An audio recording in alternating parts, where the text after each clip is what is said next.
What up? We're back. This time we're gonna debunk and deconstruct Marxists' critiques of Christian nationalism. Now, the term Christian nationalism is just a buzzword nowadays.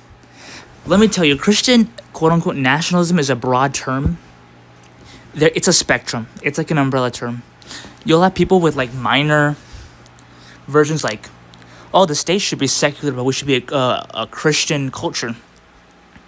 And then you have some from like, well, maybe we need a full-blown theocracy, man. Like, if by Christian nationalism you mean that the state or culture or that place should be abiding to God's word, then everyone should be a quote-unquote Christian nationalist.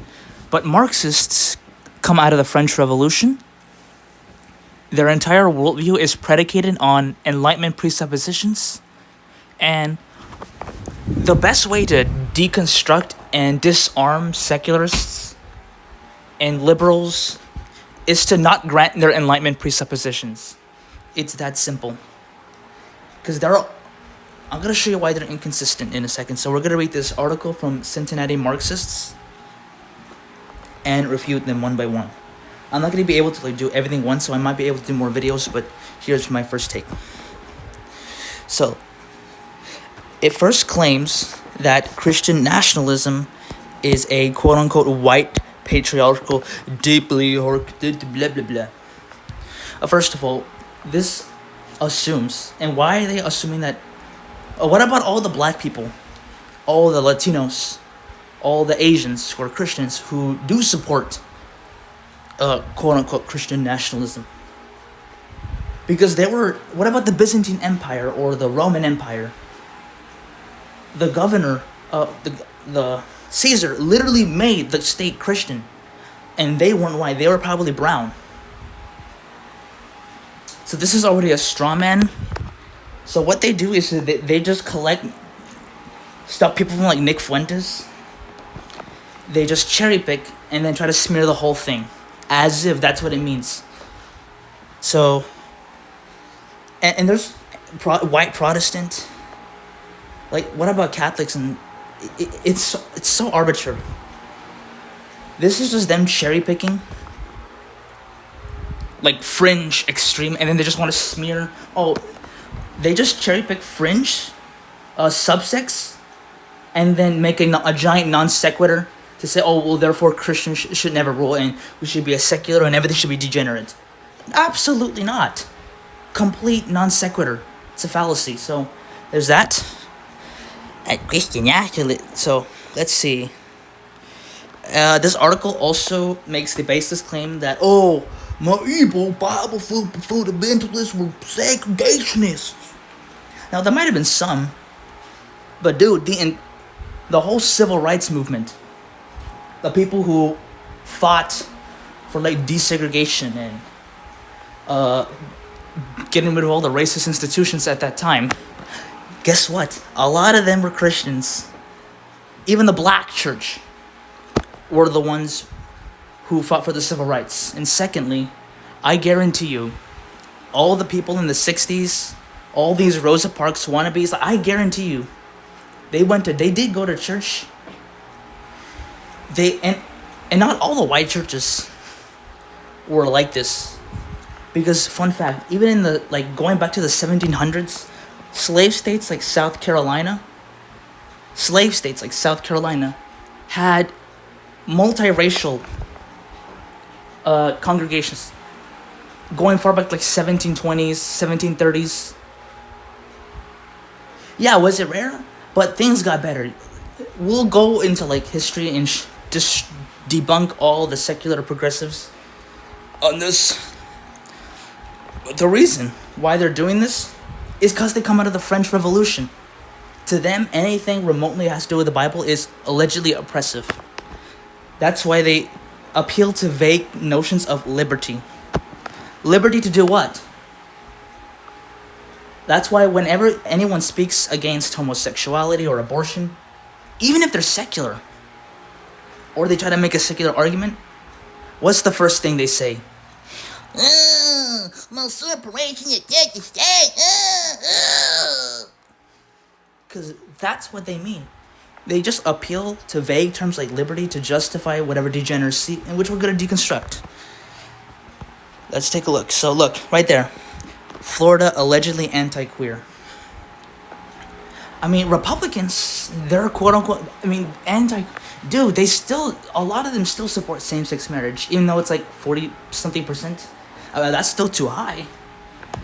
You still have mass sodomy. I mean, states like Texas, Louisiana, and South Carolina do criminalize sodomy as of 2026, but that's unenforceable because of some stupid court case in the early 2000s. And anti-queer just means anti-trans. Like, ideally, we need to get rid of same-sex marriage and recriminalize sodomy. But just pushing back on trans issues, oh, that's anti-queer, blah, blah, blah, blah. Where in the Constitution does it say I have a right to be a degenerate? Show me where. And secondly, what? Even if you're a secularist, what evolutionary benefit does homosexuality have? None. So how can it be natural? It's completely stupid. This is just how dumb secularists are. Then again, that's precisely the reason why the Bible says, the fool says in his heart there is no God, or Proverbs 28 verse 26, those who trust in themselves are fools. I mean, stupid. Like, even a 2017 report showed that seeing gay couples had the same disgust reflex as like seeing maggots. That's scientifically proven, and I can go find that article later. That's why because Marxism is pitted to be against anything natural. You have Marxists quoting that the family, anything that has to do with a nuclear family, oh, that's an evil, most social construct. Oh, that's what the bourgeois, they want. They're trying to use that to oppress the proletariat. Well, that's a critique, because Marxism did not fly because people were still with the church and had family structures. That's why you had people like Gramsci come later to critique family structures, and that's why you have feminism, LGBT, all coming out of Marxism that says that having a family, that's evil. Ugh. And the moment you defend anything remotely natural, like a man getting married to a woman, having children, I mean, even on an evolutionary basis, that is natural. But to them, that's heteropatriarchal oppression. Wah, wah, wah. How dare you defend it? Yeah, yeah, yeah. It's stupid. Anything that's natural to these people, they think it's oppressive. That's precisely the reason why they believe men can get pregnant. They are fighting objective reality. They don't believe in gravity. They need to be stomped out. So this is all the stupidity. Then again, it makes a baseless assertion that, oh, my Christian nationalism is that capitalism. Then again, it just uses a broad term vaguely and then just tries to tie it in with capitalism. And they don't even understand that Marxists themselves were actually propped up and funded by capitalists. Don't take my word for it. Like, Ford manufactured engines and machines for the Soviets. And secondly, if we're going to define Christian nationalism as Christians should rule, that predates capitalism. That predates all this Enlightenment nonsense. There was no capitalism in the Byzantine Empire and all that. And yet, or Roman Empire, and yet Christians still ruled. So this stupidity that, oh, my Christian nationalism is capitalism, like what? Like, dude, it predates capitalism. Like, what are you talking about? And then again, they just cherry pick some random prosperity gospel preacher and then tie it in. And that's the fallacy that they do. They just take fringe sects like prosperity gospels, like some type of Joel Osteen or some type of people like Nick Fuentes, and then they try to smear the entire thing and say, therefore, there should be no Christians in power, and we need to be degenerate, secularists, and have no morals, and depopulate the world. Now we're going to use philosophical critique. Notice how it says from a Marxist perspective. Look what it says here. According to Marx, religion is a quote-unquote mechanism of control. Well, first of all, that's a knowledge claim and a completely baseless, unjustified. How does Marx know that? He's already assuming knowledge. See, this is where you have to pin down secularists. Because when secularists yap about how rational they are, or they don't need, I don't need Bronze Age. I don't need Bronze Age fairy tales to tell me how to live my life. All I need is my own humanitarian humanist reasoning, man. But once you start asking more abstract questions like, what is reason? What is logic? Where is it? How is it? What's the justification for the possibility of having knowledge? That's something they never answer. They just, it just is, go away, man. Then again, it's a completely baseless assertion. Then again, what does it mean to control? They just want to be degenerate. All they do is want to watch Fortnite porn and not contribute to society. I mean, just look at the rotten fruits of secularism, and they're defending that.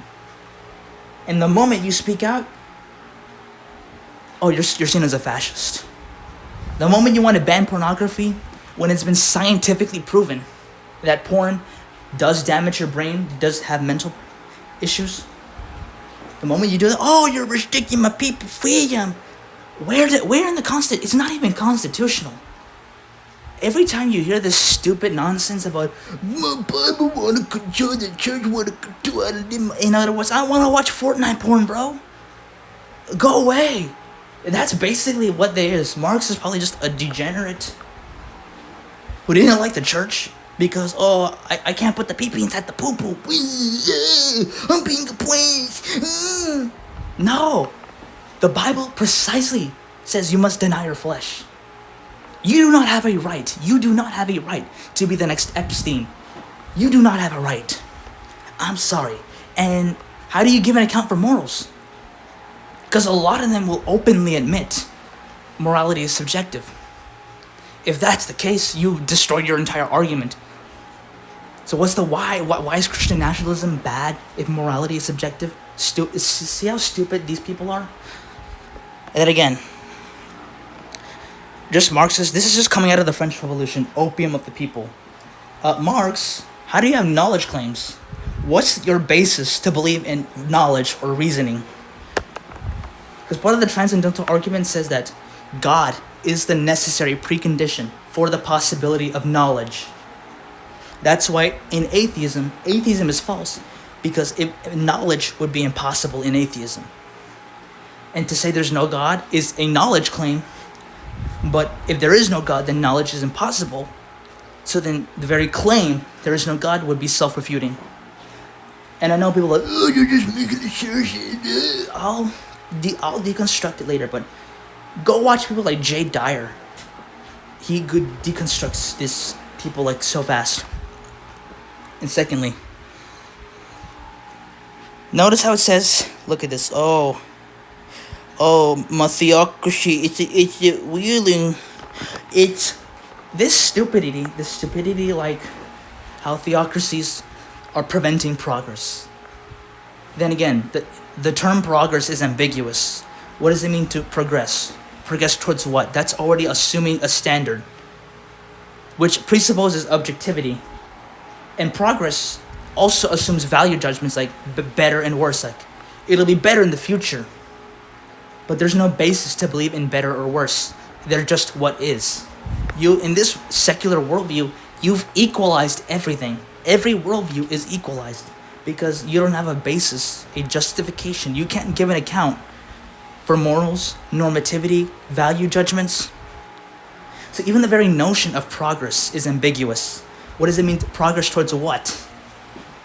What's the goal? And why ought we do that goal? And how do you know that that goal is the objective thing that we're obligated to go to? How do you demonstrate that to be true beyond your own subjective preferences? That's the question they didn't answer, and they better answer it.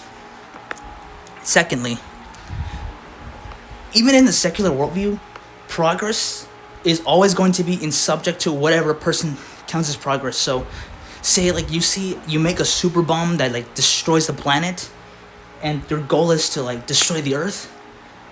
In your eyes, that would be considered progress.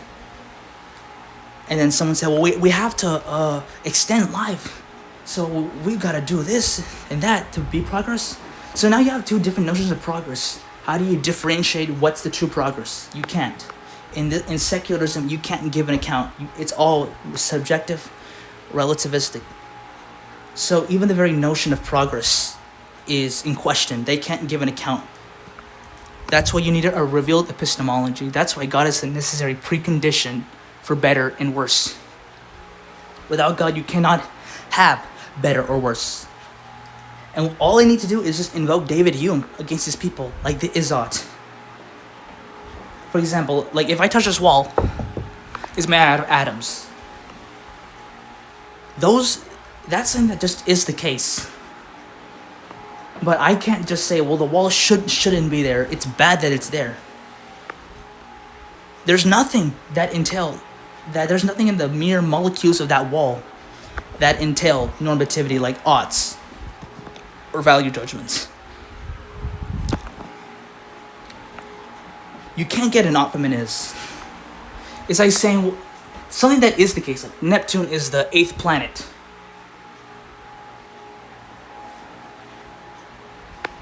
Well, it should be the first planet. It's better that it's to be the first. Yeah, but just because it is the 8th planet, you can't make a non sequitur to say, well, it should be this other way. Just because something is the case does not entail or grant you that it should be in another way. So if theocracies exist, and that's just what they are, and Marx is a materialistic atheist, even though he's technically more of a Satanist. This is the stupidity of Marxism taken to its literal core, materialism, pure matter. Why ought the proletariat overthrow the bourgeois? That's a normative claim. Ought. You proletariat, you ought rebel against the bourgeois. Oh, by the way, it's all pure matter. There's no spiritual realm. It's all matter. And it's meaningless. But wait a minute. To say anything that it's all pure matter? Yeah, but there's matter. You can't find good. Can you find good under the microscope, Marx? Can you find better or worse? Can you put that in the test too? Can you put should and should not? Well, you ought do this, you ought do that. No, they just are. So if systems, they just are, or it's something like in a theocracy and they just are, it just is. You can't say, well, it should be this other way. That's a non sequitur. Why? Why should it be this other way if it just is? You can't get an ought from an is.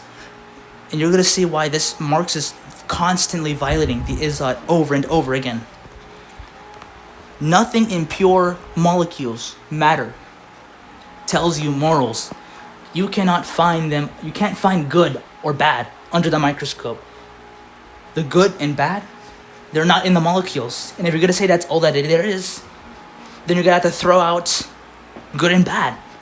Because they want to throw out the Bible. They want to throw out God, spiritual, or anything immaterial. They want to throw that out as being irrational and outdated. They want to throw that out. But they simultaneously believe in non-empirical things like good, better, ought. Things they can't empirically verify, but will be impossible in their worldview. Like, where's the good? Is the good on the rings of Saturn? Is it on in the Andromeda Galaxy? Where is it? Where's goodness? Where do I find it? Which microscope? What atom? What planet? What galaxy? Where do you find it? Does it have physical properties? Can something be good on this planet and it's bad on another? It's so ambiguous. That's why materialistic worldview destroys the possibility of having value judgments. And that's why Marxism is self-refuting. Because Marxism is built upon a materialistic worldview, but it assumes immaterial, non-empirical principles like normativity and value judgments. So that's the thing. That's how you disarm secularists. Oh, workers are taught to feel transgenders. Oh, blah, blah, blah, blah, blah. Then again, because Marxists, their starting presupposition is that the family structure is arbitrary, it's a social construct, and that it's malleable. That's the starting presupposition, which first of all is a knowledge and a completely unjustified, baseless assertion. They have no proof for that, and they can't ever prove that. The reason why transgenderism is bad because you're cutting off the bloodline. You're destroying people's bloodline, and that's going to kill humanity. The same thing goes for homosexuality and abortion. But they cannot ground normativity. What makes your moral standard better than that of the Bible's? Better and worse. Do better and worse even exist, or are those man-made objects? And there really is no better and worse. If that's the case, then you can't even argue. You can't even tell Christians are bad for believing, because there is no better and worse, bro. In atheism, there is no good or bad. There is no better and worse. There's just what is. And you can't get an ought from an is. So they're always violating the is ought. What makes your moral standard better than God's? Why ought we follow yours than God's? That's the question. They don't answer, and they better answer it. Theocracy offered you made it better. Then again, private property, what? There's nothing wrong with private property in and of itself. Is how you use it, obviously. Like if you use property like slavery, yeah, that's bad. A lot of people think, oh, but Jesus said you gotta give to the poor, and that's socialism. No, bro. Giving to the poor is not some socialist thing. That's basic Christian. And did you know that the freaking hospitals come out of the medieval church, Christendom, because people were trying to fulfill the commandment, heal the sick. How do you heal the sick if you don't have the powers? You build hospitals. The very hospital foundation. I know hospitals go back to like ancient Egypt, but it was the medieval church that laid the groundwork for the modern hospital system. You can thank Christianity for the reason why you have good medicine, hospitals. Precisely because people were trying to fulfill the commandment, heal the sick. So they just steal Christian worldviews. They steal things that can only make sense in Christian worldview and then try to secularize it. Human rights or human reasoning. Like that presupposes the Imago Dei, B'Tselem Elohim. Assumes that everyone's made in the image of God. But that's tied into the Bible. You need theology to explain why that is the case. If you're going to cut off the Bible, there's no basis to believe that all humans are worth it. And then some people are going to say, but what about evolution and blah, blah, blah. Then again, nothing in evolution tells you nor value judgments.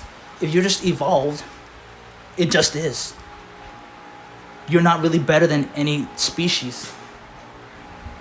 Like when you just... That's why secular worldviews are so dangerous. Hitler was a pagan secularist. I mean, I noticed that Nazism, the Soviets, libertarians, and the freaking drag queen story, they all share one common denominator. They all are on the same boat of secular enlightenment, autonomous epistemology. We don't need this Bronze Age fairy tale. We just need our own reasoning, man. No.